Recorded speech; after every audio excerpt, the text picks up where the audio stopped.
Jaya Radha Madhava Kunja Bihari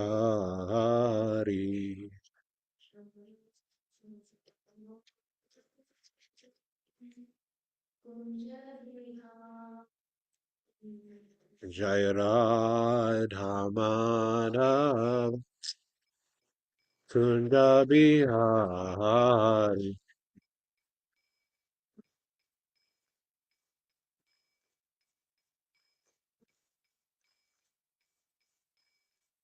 Jaya Gopi Jana Vallabha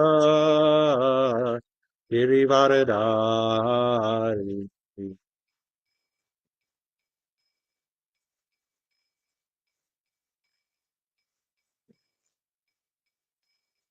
Jaya Gopi Jana Vallabha Girivaradari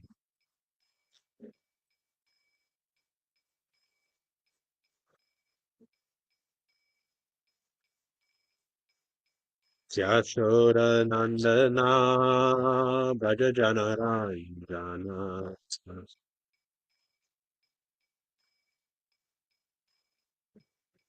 Yashoda Nandana Braja Jana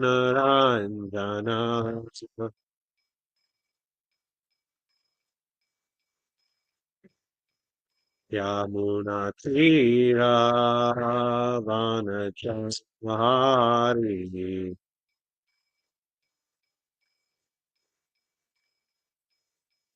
Yamuna Tira Vanachamari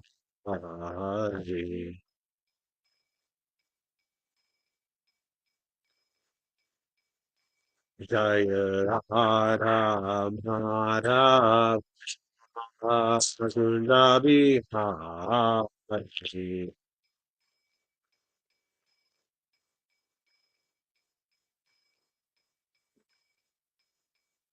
Jaya Radha Madhava Kunjabi Hari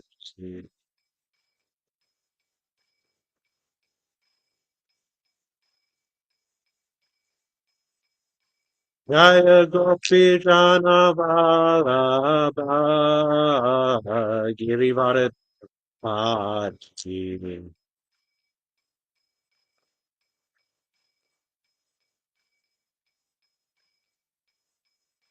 Jaya Gopi Jana Vallabha Girivaradari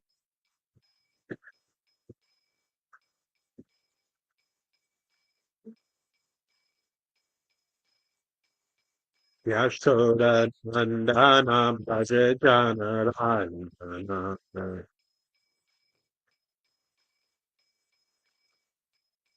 Yashoda Nandana Bhaja Jana Randana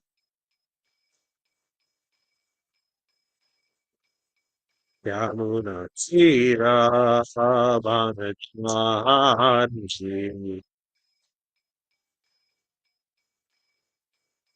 Yamuna Tira Savanachmari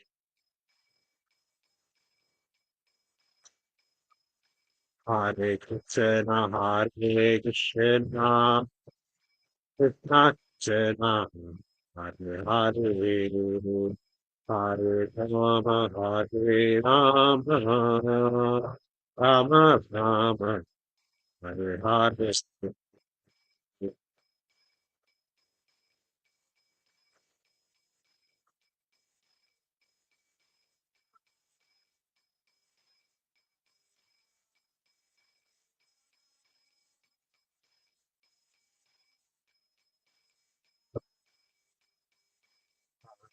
Krishna Hare Krishna Krishna Krishna Hare Hare Hare Rama Hare Rama Rama Rama Hare Hare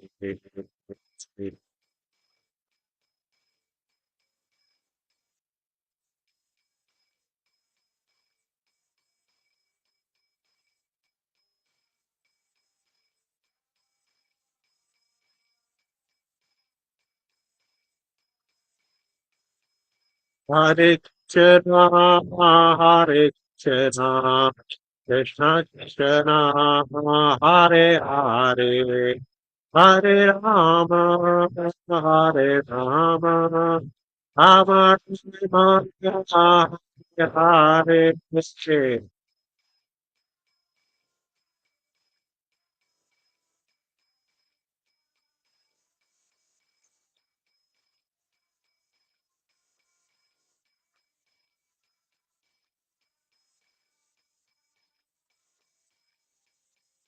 Hare Krishna, Hare Krishna, Krishna Krishna, Hare Hare, Hare Rama, Hare Rama, Rama Rama, Hare Hare.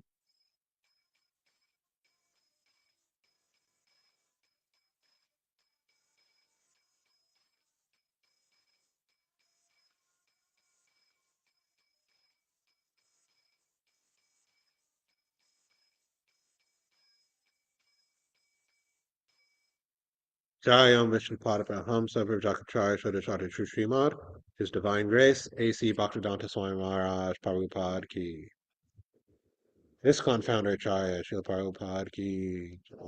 Jai Om Vishnu Padapaham Sabir Jakacharya Shodashati Srimad Bhaktivedanta Saraswati Goswami Maharaj Prabhupada Ki. Kartharaj Srimad Bhagavatam Ki. Nitai Gaur Premanande Hari Hari.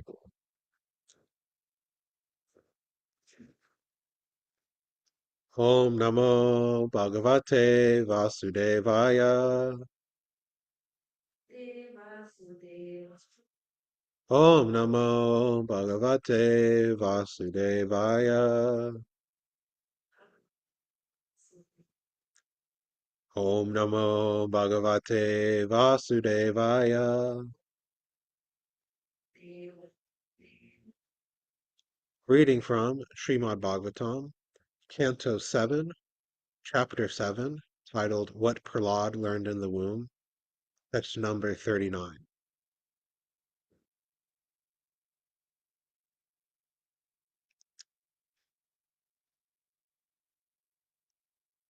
Raya Kalatram Pashava Sutadayo.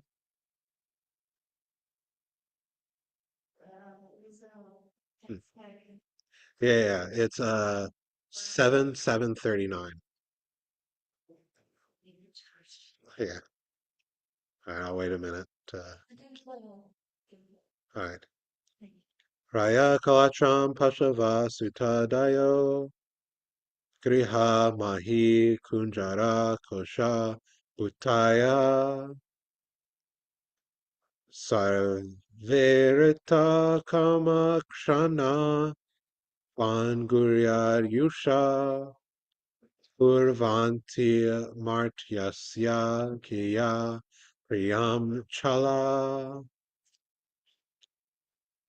Raya Kalatram Pashava Sutadayo Riha Mahi Kunjara Kosha Bhutaya Sarve Rita Kama Riha Mahi Kunjara Kosha Bhutaya Sarve Rita Kamakshana Bangurya Yusha Kurvanti Martasya Kayat Kriyam Chala Raya Kalatram Pashava Sutadayo Griha Mahi Kunjara Kosha Utaya Sarverita Kamakshana Ban Guryusha Kurvanti Martyasya Kiyat Priyam Chala Raya Wealth Palatram one's wife and feminine friends. Ashava domestic animals like cows, horses, asses, cats, and dogs. Sutta Adaya children, and so on. Griha, big buildings and residences. Mahi, land. Punjara, elephants. Kosha, treasury house. Bhutaya, and other luxuries for sense gratification and material enjoyment. Sarve, all. Artha, economic development. Kamaha, and sense gratification. Chana Bangura, perishable in a moment. Ayusha, of one whose duration of life. Purvanti, affect or bring. Martasya, of one who is destined to die. Kayat, how much. Priyam, pleasure. Pleasure. Kalaha, flickering and temporary. Flickering and temporary. Temporary. Translation and purport by His Divine Grace, A.C. Bhaktivedanta Swami Prabhupada. Srila Prabhupada ki jai. One's riches, beautiful wife and female friends, one's sons and daughters, one's residence, one's domestic animals like cows, elephants, and horses, one's treasury, economic development, and sense gratification. Indeed, even the lifetime in which one can enjoy all of these material opulences are certainly temporary and flickering. Since the opportunity of human life is temporary, what benefit can these material opulences give to a sensible man who has understood himself to be eternal? Purport. This verse describes how the advocates of economic development are frustrated by the laws of material nature. As the previous verse asks, Kim Vishai Yo Papadanai. What is the actual benefit of so-called economic development? The history of the world has factually proved that attempts to increase economic development for bodily comfort through the advancement of material civilization have done nothing to remedy the inevitability of birth, death, old age, and disease. Everyone has knowledge of huge empires throughout the history of the world. The Roman Empire, the Mughal Empire, the British Empire, and so on. But all of the societies engaged in such economic development, Sarvera Takama, have been frustrated by the laws of nature through periodic wars, pestilence, famine, and so on. As all their attempts have been flickering and temporary. In this verse, therefore, it is said, Purvanti Martyasya Kayat Priyam Chala. One may be very proud of possessing a vast empire, but such empires are impermanent. After 100 or 200 years, everything is finished. All such positions of economic development, although created with great endeavor and hardship, are vanquished very soon.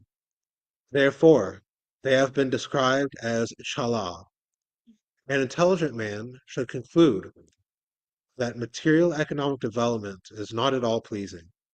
The entire world is described in Bhagavad Gita as Upalayam Ashashvatam, miserable and temporary. Economic development may be pleasing for some time, but it cannot endure. Thus, many big businessmen are now very morose because they are being harassed by various plundering governments. In conclusion, why should one waste his time for so-called economic development, which is neither permanent nor pleasing to the soul. On the other hand, our relationship with Krishna, the Supreme Personality of Godhead, is internal. Nitya Siddha Krishna Prema is the pure souls are eternally in love with Krishna. And this permanent love, either as a servant, a friend, a parent, or a conjugal lover, is not at all difficult to revive. Especially in this age, the concession is that simply by chanting the Hare Krishna mantra, Hare Nama, Hare Nama, Hare Namaiva Kevalam, one revives his original relationship with God, and thus becomes so happy that he does not want anything material. As enunciated by Sri Chaitanya Mahaprabhu, Nadanam Najanam Nasundarim Kavitamva Jagarisha Kamaye. A very advanced devotee in Krishna consciousness does not want riches, followers, or possessions. Raya Kalacham Pashava Sutta Dayo Griha Mahi Kunjara Kusha Bhutaya. The satisfaction of possessing material opulences, although perhaps of a different standard, is available even in the lives of hogs and dogs, who cannot revive their eternal relationship with Krishna. In human life, however, our eternal dormant relationship with Krishna is possible to revive. Therefore, Prahlad Maharaj has described this life as Artadam. Consequently, instead of wasting our time for economic development, which cannot bring us any happiness, if we simply try to revive our eternal relationship with Krishna, we will properly utilize our lives. Om Gina Termandasya Ginanjana Shlakaya Chakshurumi Tamyana Tasmai Shri Guruve Namaha. Jaya Shri Krishna Chaitanya Prabhu Nityananda Shri Advaita Gadadhara Shri Vasari Gaura Bhaktavrinda. Hare Krishna, Krishna Krishna, Hare Hare, Hare Rama, Rama Rama, Hare Hare. So in this verse, Prahlad Maharaj is pointing out the temporary nature of material enjoyment in general, and in particular, economic development. And that is the point that Prabhupada decided to focus on in the purport. That in the history of the world, we see so many different people, societies, entire civilizations trying to develop economically in order for kama, sense gratification. We see this at every level of human society, uh, from the person, the individual who is working very, very hard to be promoted or to buy a bigger house or better car, all these things, all the way up to these empires that Prabhupada mentions in the purport.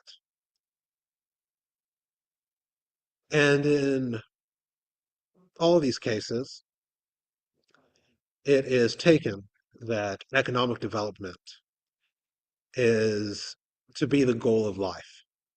We see even when the um, Hare Krishna movement was first starting back in the 70s, one of the common rejoinders, some people might even hear it now on book distribution, is, why don't you go get a job? Do something useful with your life instead of just, distributing books or uh, singing on the streets. I remember back when I was distributing books, and we were out in Philadelphia on the street trying to give people books. And this lady walks by. Then, we try to stop her, but like a lot of people in Philadelphia, she just walks on by. And then she stops and turns around. Uh, is in the middle of winter, so it's very cold outside. She stops and turns around and says, "How much are you getting paid? Maybe I want this as a job or something like that." I say, "Oh, we're not being paid. We're just doing this."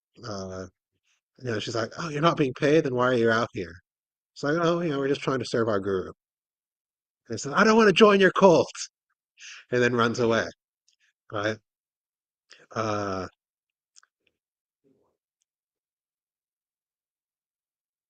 and so, this shows the point. I don't want to do this unless it helps my economic position, because this is the goal of life. This is explained in Bhagavad Gita, as the demoniac mentality. So much I have, I'll have more tomorrow. What's in it for me? And this mentality is there at all levels of material society. You saw recently with Pam Bondi, right, testifying before Congress. He even said, why are we interested in this Epstein stuff? All the sex trafficking. The Dow is over 50,000, right? We should be worried about that, right? Because that is our economic development, and that's the goal of life. So we see that the material mm, mentality is one of economic expansion. Uh, the Dow might be over 50,000, but it'd be even better if it was over 70,000 or over 90,000. Have no idea if even those numbers make sense. I'm not a Dow guy or a Nasdaq guy or any sort of investment guy. Uh, but the idea is always expand, expand, expand. And all of these uh, empires that uh, Prabhupada mentions in the purport. The Roman Empire, Mughal Empire, British Empire. You could add more. Spanish Empire, the Huns, all of them. They thought expand, expand, expand. That there was this apocryphal. Uh, I don't know if it's apocryphal or not, or if it actually happened. But when Alexander the Great, the so-called Great, uh, conquered, the last reaches of what he considered civilization, he wept because there are no more lands to conquer. Because the mentality is always expand. And then after expansion, there is the mentality that, oh, now we are so big, we will never fall. The Roman Empire will exist forever. Now, one of the founding, one of the first texts in the study of history, or modern study of history, is the decline and fall of the Roman Empire. Right? The sun will never set on the British Empire. It was just not a geographical statement of being around the world, of being a global empire, but also a statement of long lasting, of, that it will last forever, right? That we are so big and powerful that, uh, no force on earth will be able to overcome us.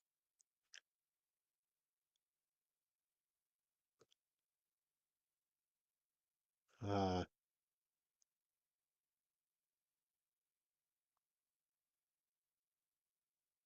but, we see the British Empire has fallen. People still have the same, whether they say it out loud or not, people have the same ideas about, America or Russia or Great Britain, uh, or whatever country one happens to be in. The idea is that, oh, our country won't fall, that, we might have troubles here and there, but we will get through them and expand, since there's nowhere else really to expand on Earth. Every place pretty much that is inhabitable is inhabited. Uh, we might have to take over, you know, one of our neighbors. And, if we don't want to do that, we can always hop on a spaceship and go to Mars. And, plant an American flag in the red soil, or something like that. And that, we will exist forever. The Prabhupada points out in this purport that even all these great empires are under the laws of nature. That just like people are born, grow, dwindle, and die, empires also come into existence, they grow, and they decline, and then they fall. No matter what material arrangement there is, they are always undergoing these transformations because they're under the three modes of material nature. Under the mode of passion, they expand. Under some mixture of the mode of goodness, they maintain for some time. And then under the mixture of the mode of ignorance, through wars, pestilence, famine, etc., they uh, are destroyed. And this has to occur because the, mm, generally speaking, the administrators of these empires do not know, or at least do not follow, the laws of Dharma. If one is not following the Vedic injunctions, it is vikarma, and a sinful activity, which will have a reaction according to the laws of God. According to karma, if one performs sinful activities, uh, then one will have um, reactions to those sinful activities. Various leaders of our movement today, gurus and such, have been asked at one time or another. I've heard them report in lectures about, by their American disciples, about school shootings. Why are school shootings happening? And many times, the answer that they choose to give is, well, look at all of the animals that are being killed in slaughterhouses in America. I don't have the numbers at the tip of my fingers, uh, but it's in the millions practically every day, right? And uh, generally, those animals are young, right? Cow uh, naturally lives about 25 years. In slaughterhouse, I believe it's about 2 to 5. So if civilization is on a industrialized scale, slaughtering the young of animals, why is it surprising that by the laws of nature, the children of that civilization uh, are killed themselves, right? Either by things like school shootings or being sent off to war, or by disease or all of these things, right? People might object, but they also object when the uh, when evildoers get away without justice, right? Bringing it back again to this Epstein file, the Epstein class, is what I've heard people refer to them as. They seem to be, at least in the United States, getting away with what they did, and people are rightfully outraged. But when you tell these same people about the laws of karma, they say, oh, it's unfair because I don't remember what I did in my previous life. You can't have it both ways. There's either reaction or there's not reaction. And we know, according to the Vedic literature, that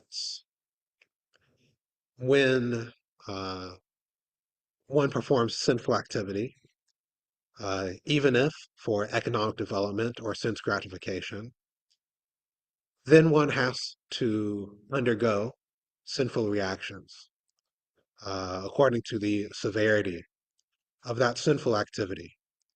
And these sinful reactions can destroy one if they are severe enough, whether in one's personal life or in one's uh, or in on a civilizational scale. And that is why we understand that all of this economic development, sense gratification, is temporary. That no matter how well one sets up one's life in the material world, that it'll eventually come to an end.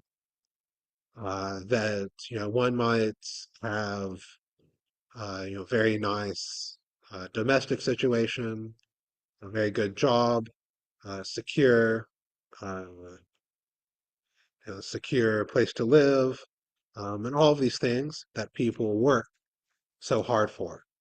And who actually has all of that today in modern society? But even if one does, it will come to an end at the time of death. But still, people work and work and work. Uh, that, oh, I have to get, uh, good job. As far as I'm concerned, there's no such thing as a good job. But people say these things. Oh, I need a good job. I need a better job. Let me, leave this company and switch to this one because they give me 10% more salary. And all of these things. But we should understand that all of these are temporary and we are eternal. So actually, we can never be satisfied by these temporary things. Right? Imagine that somebody comes to you and says, you can live the lifestyle of the rich and famous, the, you know, uh, be in a powerful position, be very influential, whatever you want. But it will only last for 1 hour, right? No more, no less. That you can have whatever you like. You'll be the most influential, powerful, rich person in the world. But it's only 1 hour, right? Many people, of course, some people might take it, to see what they can do in an hour. Uh, but many people might say, it's only an hour, right? What can I do in that time? Uh, and I'll just have a taste of it for an hour and then, be back to my boring everyday life. Better just to, not have it because it's so temporary. But on the scale of the eternality of our existence, even a lifetime of millions and millions of years is temporary. There's this pastime. I can't remember, all the minute details. But the sage had the benediction. There's this heavenly cow that, every so many millions of years, a hair would fall out, uh, of, would fall off that cow's body. Uh, and it would only be after every hair on the body of that cow fell off that the sage would die. So, he's there doing his meditation, and, some other people, disciples or just some people wandering in the forest or something like that, come to him, say, why don't you, just build I see you're just sitting under a tree or something, when it rains, you get rained on. When the sun is, hot, you get, heated. Why don't you just build a little hut, Bajan Kuti or something like that, to, sit in and, be at least a little bit comfortable. Sage said, why? I'm only here for a short amount of time, right? A lifetime of millions and millions of years. But his understanding was that it would be a waste, right? To even build a little hut. What to speak of skyscrapers and jet planes and the internet and GPT and all of these things. Uh, because this is not actually where we belong. This is not actually our constitutional position. Instead, we are eternal living entities in connection with Krishna.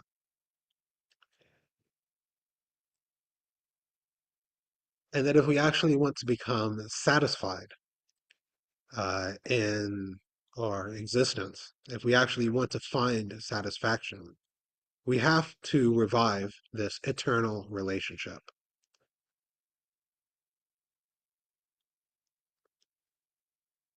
Because one can only be mm, satisfied by something that is compatible with one's actual nature. Right? If somebody uh, takes a fish, is a very common example, takes a fish and gives it all facilities that fishes like, uh, but gives it to it on dry land. There's no question of enjoyment, right? Because a fish belongs in water. A fish cannot enjoy anything that is existing on the dry land. Uh, but it can enjoy while it is in the water. Similarly, we cannot enjoy the temporary uh, mm, so-called pleasures, so-called gratification of the material senses. We can only enjoy eternal sense objects. That is, sense objects related with Krishna, because our eternal mm, nature, our actual nature, is to be servants of Krishna, is to try to give Krishna pleasure. And that when we act in this way, we become uh, actually satisfied. And this can actually uh, give us the contentment, the actual lasting happiness that we are looking for in all of these material relationships and endeavors.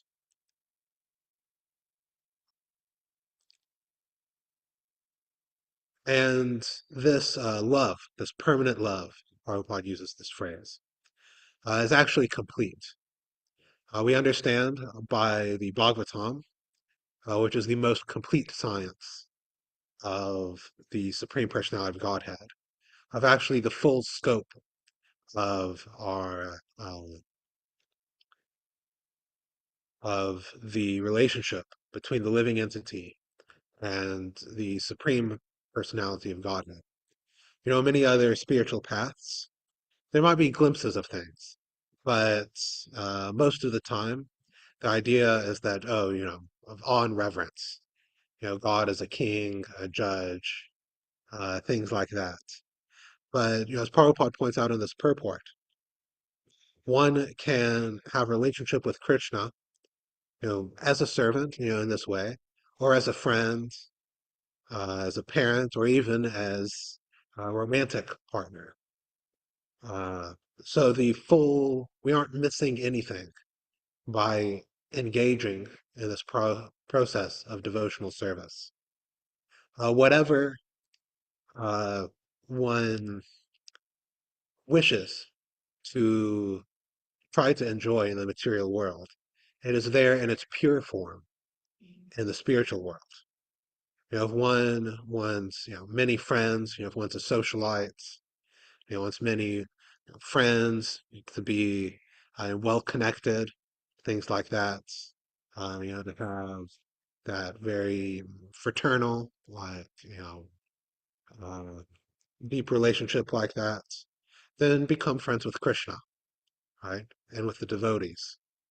If one want that uh, kind of paternal or maternal affection, that feeling of, caring for one's child, one can view Krishna as the child, right? Eventually, your material child, will grow up and, move out, and, be empty nesters, to use the American term. But as Prabhupada pointed out, uh, if you have Krishna as a son, Krishna will never leave you. And even, the highest ecstasies of Madhurya Ras, conjugal love. If one's romantic love, have Krishna as your lover. Of course, in one sense, these are not so easy things. We should not become sahaja and take these cheaply. But on the other hand, we do have a very simple process to realize these, even the highest ecstasies of love of the devotional service, which is the Hare Krishna Maha Mantra. It's simply by this one process one can lose taste for all of this economic development, sense gratification, material relationships, all of these things, and uh, achieve, uh, be allowed to achieve the revival of one's pure love in relationship with Krishna by clearing all these material contaminations. And that is actually all that there is. If you learn the philosophy from Prabhupada's books as it is, and chant the Hare Krishna Maha Mantra, trying to clear out offenses, one can actually become happy that everybody in the world is trying to do, and everybody in the world, except the devotees, is failing at. So please take up this process very seriously. Read Prabhupada's books in a mood uh, of humble service, trying to learn from them instead of put our own spin on things, uh, and very seriously chant the Hare Krishna Maha Mantra, uh, trying to clear away the 10 offenses, and to chant in pure love of God. So I will end here. We have about 15 minutes before the greeting. So I will ask if there are any questions or comments that anybody would like to make. Mataji, would you like to add anything or ask a question or?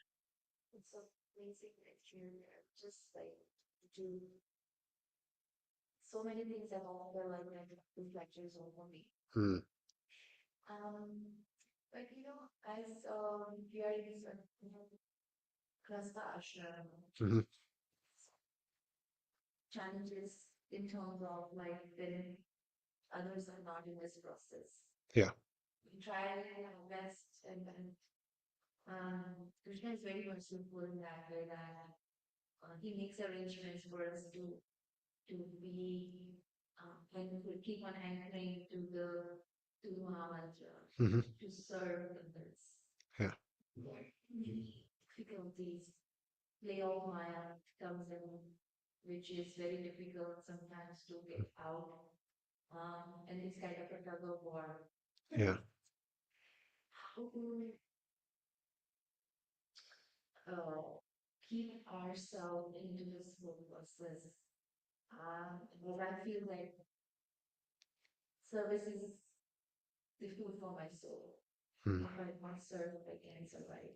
Right. But there's still something or the other which pulls you so much into the other place where I think maybe my sanskaras from previous which like keep on driving me, Mm-hmm.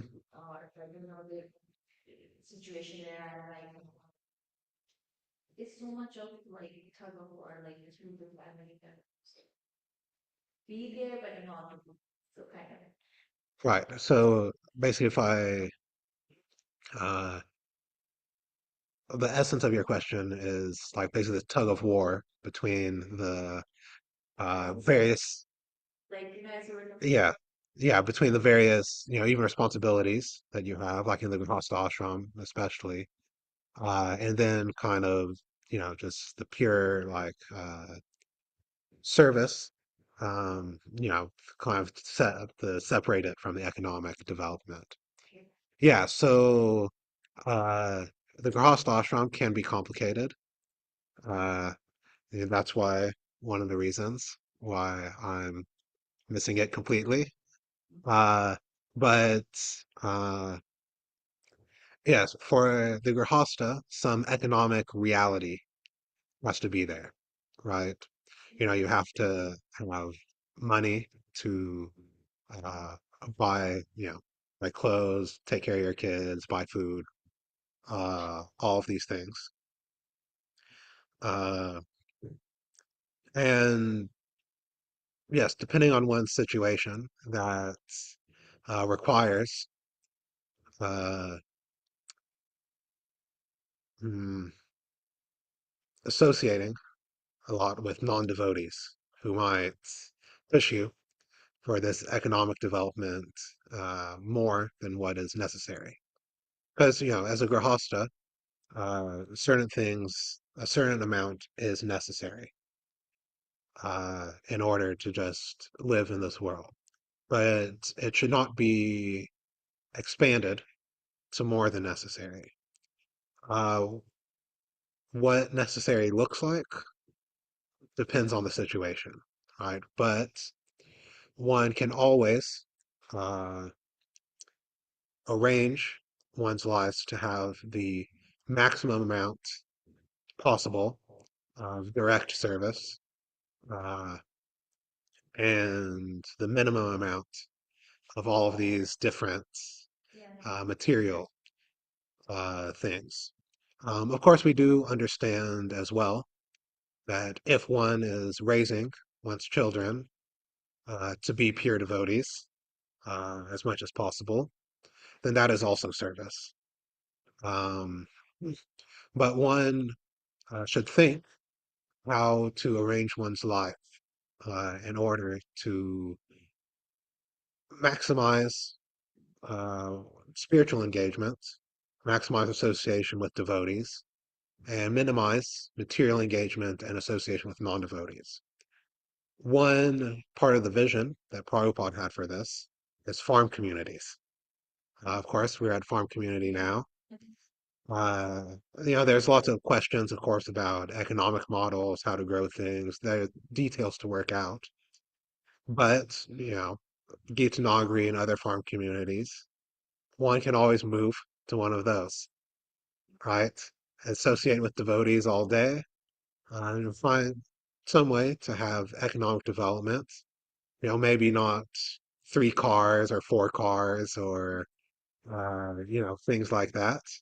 But, you know, the necessities will be there.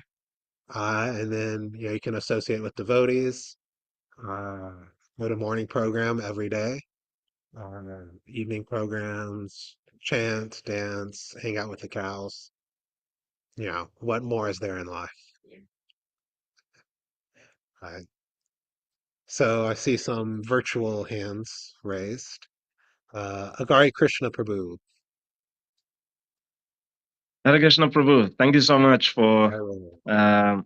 your class and just keeping us up to date in terms of what these demons are saying. Mhm. It's quite amazing, really. Yeah. So with regards to you citing the answer to why is it that there's mass shootings and the karmic inference Yeah. that's given that because there's mass slaughtering of young animals, therefore there'll be mass slaughtering of young children. Mhm. So if we go with that karmic inference as the answer to that question, then is it that um, things are bad now, right? In terms of the quality of demons that are in power, they're extremely egregious. They're performing these genocides, either in the form of Planned Parenthood clinics, Mhm. which disproportionately affects Black women. Right. There's like since 1973, it's estimated that 20 million Black babies have been aborted. Yeah. The most Um, dangerous place for African American youth is in his mother's womb. Right, right. If you look at Gaza, there was practically mass slaughtering of young Palestinians, where they Yeah. were just completely flattened. So there's all these programs, these demons, they're just mass slaughtering humans. Hmm. But if we look at the quality of demons that were in power 5,000 years ago, there was still some Varnashram. There wasn't this mass slaughtering of humans so much. Hmm. So is it that based on the quality of the population, then the quality of the demons that are in power, it's like directly proportional. That, okay, to the extent that a population is sinful, to the extent that the demons that are in power will actually have all these programs of just slaughtering humans. We're a democracy, Prabhu. If the leaders are demons, it's because we voted them into power. But Okay. more generally, yes, we have bad leaders because we have the karma to have bad leaders. Uh, and generally, it works as a feedback loop, right? So at first, there's a little discrepancy, right? Some Brahmana boy curses Maharaj Parikshit, and then Maharaj Parikshit dies, and then uh, maybe eventually a demoniac leader, a leader who's a little bit demoniac, gets into power. But then there's some discrepancy and sinful activity, and they allow sinful activity to enter into the populace. And then because of that sinful activity, they get worse leader, uh, the next generation.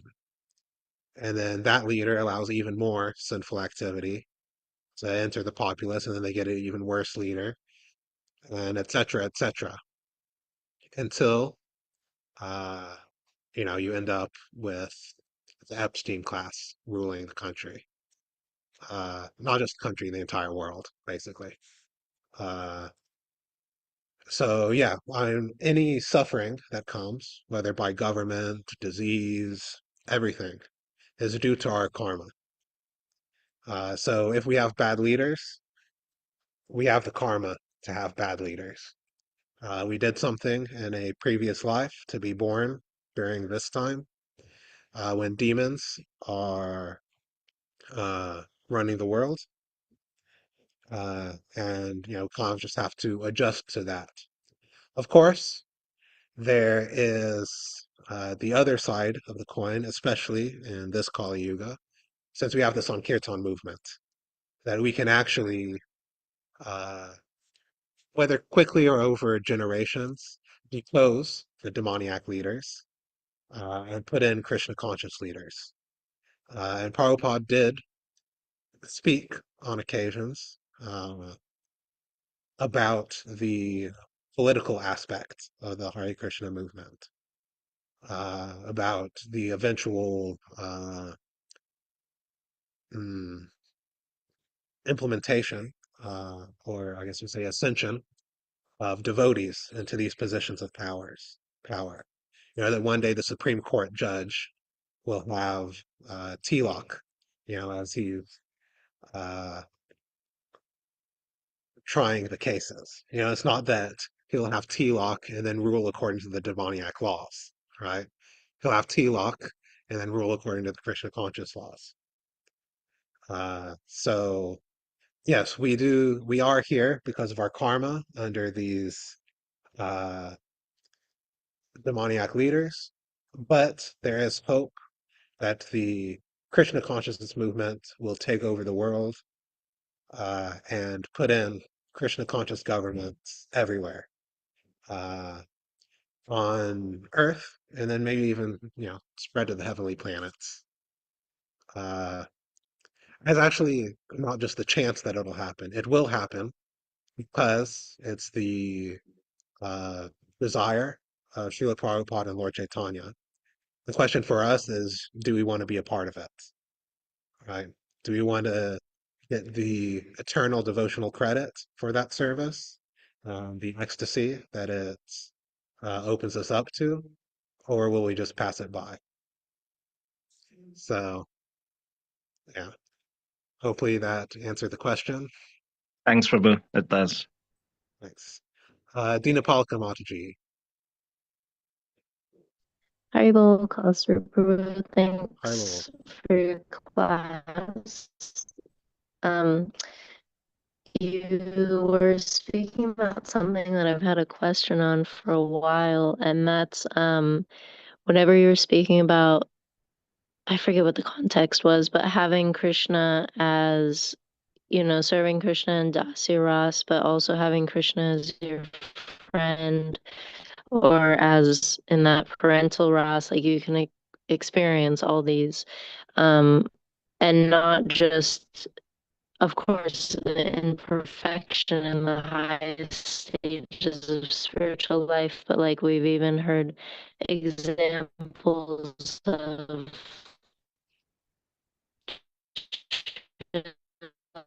Sorry, you're breaking up. The connection Prabhupada or is. Gurudev telling their disciples, maybe the childless grihastas, oh, you can have Krishna as your son, or even Srila Prabhupada telling some of his um, female disciples, you can have that our husband must be.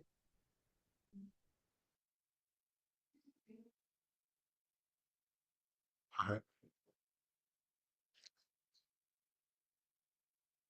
Okay. I think I got the lead up to the question.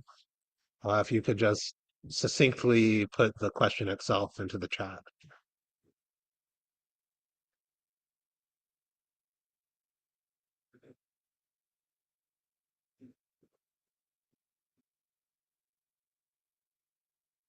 Otherwise, I might just have to guess what the question is.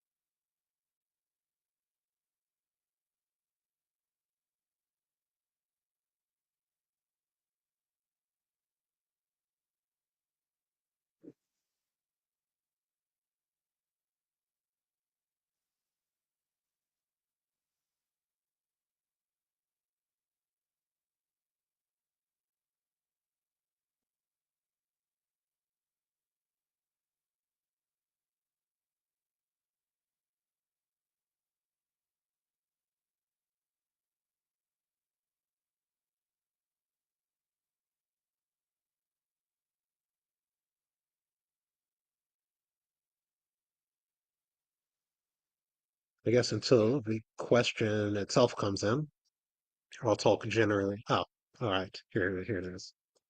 How practically does one experience these different rasas with Krishna while in the practitioner stage? I.e., when Srila Prabhupada said to make Krishna one's child. So, I'm hearing an echo from the Pujari room uh, that, all right. So, practically speaking, one can think in that way and deal with the emotions. One's service is always there, in the sense that during the sadhana bhakti stage, we don't go up to Damodar on the altar and, cradle him or something. There's the uh, still that mood of awe and reverence, especially when serving the deities.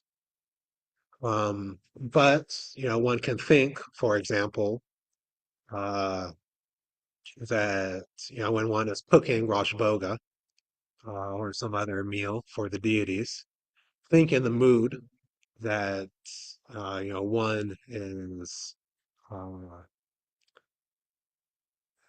kind of the same way that one would be thinking when one is feeding one's child or cooking for one's lover or things like that. Um, so we don't want to artificially imitate the liberated souls in these positions, uh, which is kind of the Sahaja mentality. But one does want to follow in their footsteps.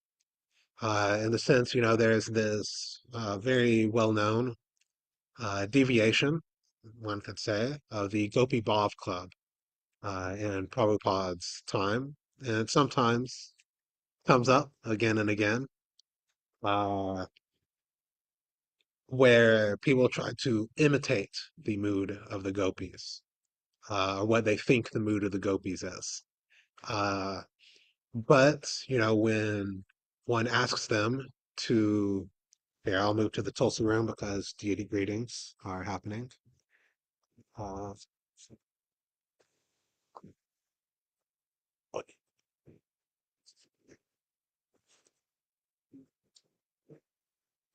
are deity greetings happening?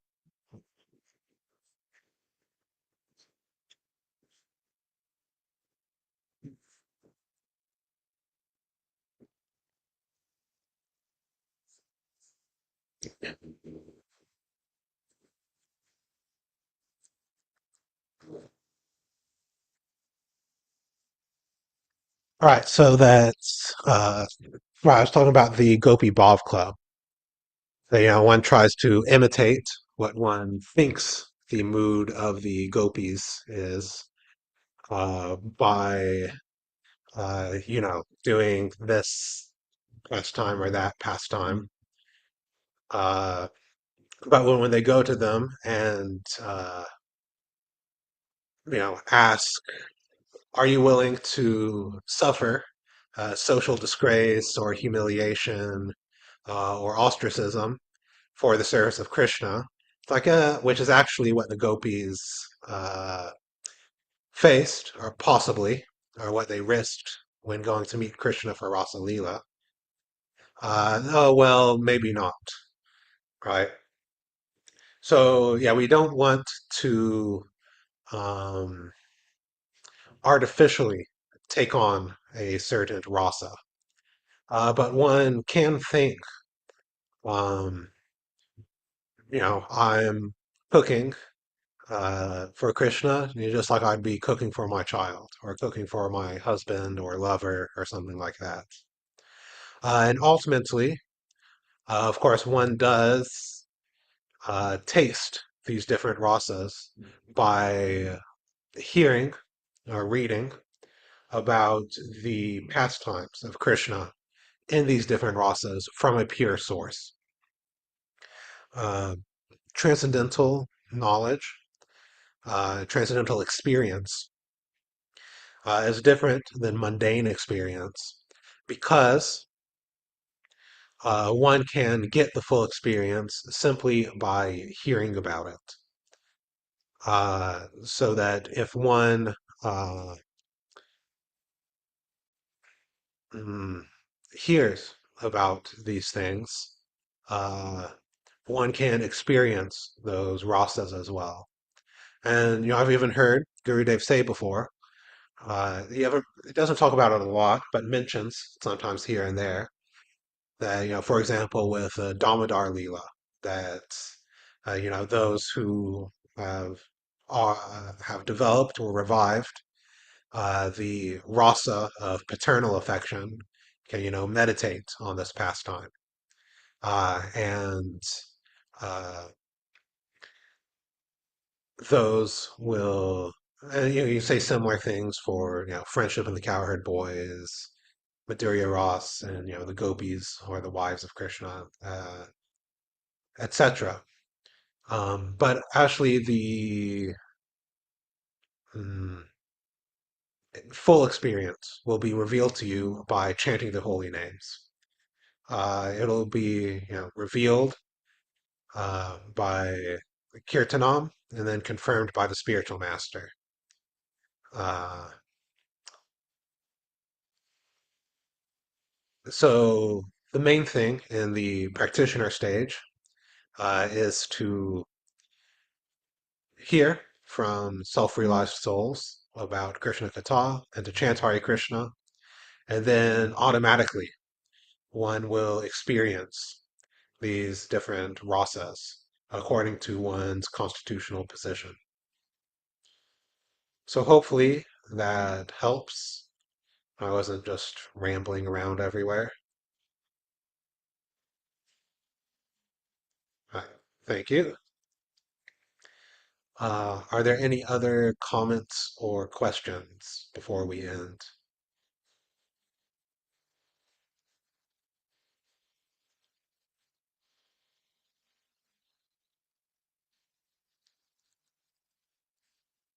All right, going once, going twice. Srimad Bhagavatam ki jai. Right, thanks, Prabhu. Thank you.